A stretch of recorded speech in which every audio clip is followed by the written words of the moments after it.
Kids Info sur Panache FM. Bonjour, vous êtes sur Panache FM. Voici le Kids Info réalisé par les élèves de 5e année de l'école Trix 2 à Ougré. Nous allons vous parler de l'Antarctique, sujet sur lequel nous avons travaillé avec mademoiselle Eugène, notre stagiaire. Mais où se situe l'Antarctique ? Tout au sud de la Terre. Qu'est-ce que c'est ? C'est un continent. Quand il a été découvert, il n'y avait personne et les premiers explorateurs ont été les premiers humains à y poser le pied. C'est le seul continent sans frontières, le seul lieu au monde auquel on peut accéder sans carte d'identité. Il est recouvert d'une épaisse couche de glace de plus de 2 km d'épaisseur. Quand l'a-t-on découvert ? En 1840, D'Urville est le premier à poser le pied sur l'Antarctique. Il lui donne le nom de son amoureuse, Adélie. Que dit le traité de l'Antarctique ? Un traité est un texte officiel.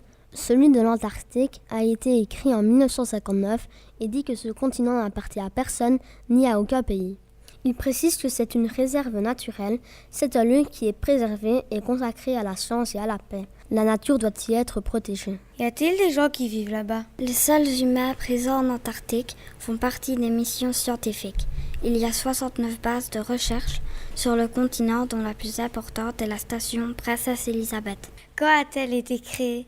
Cette station a été créée le 15 février 2009. Quelle est sa mission ? Une mission de recherche scientifique sur la glace et le climat. Comment obtiennent-ils de l'électricité ? 9 éoliennes produisent de l'électricité grâce au vent et des panneaux solaires transforment l'énergie du soleil en chaleur pour l'eau chaude et en électricité. Comment se nourrissent-ils ? La nourriture vient d'Afrique du Sud. Dans la station, il y a une réserve pour 2 ans. Tout ce qui est frais, légumes, fruits, arrive par avion. Sur 4 mois, ce sont 11 400 repas qui sont préparés. Comment se procurent-ils de l'eau ? Il faut scier un bloc de glace et le laisser fondre. Les explorateurs délimitent une zone enneigée qu'ils appellent la mine, où ils prennent la glace à fondre. Comment se déplacent-ils ? En motoneige, en tracteur à chenilles, en hélicoptère ou en avion.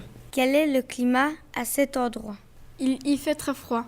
La température dépasse rarement moins 10 degrés et elle peut descendre jusqu'à moins 80 degrés. Quels sont les animaux qui y vivent ? Les manchots, des oiseaux comme les pétrels et l'escua, le phoque, le léopard de mer, la baleine bleue, l'orque et quelques autres. Comment résistent-ils au froid ? Ils ont une peau adaptée au froid. Ils sont recouverts d'une épaisse fourrure, parfois de plumes et d'une couche de graisse. Comment se nourrissent-ils ? Ils se nourrissent de ce qu'ils trouvent dans la mer. Poissons, crustacés, plancton, et certains mangent des petits rongeurs, des oiseaux, des œufs et des cadavres d'animaux. Notre émission se termine. Nous espérons qu'elle vous a intéressé. À bientôt.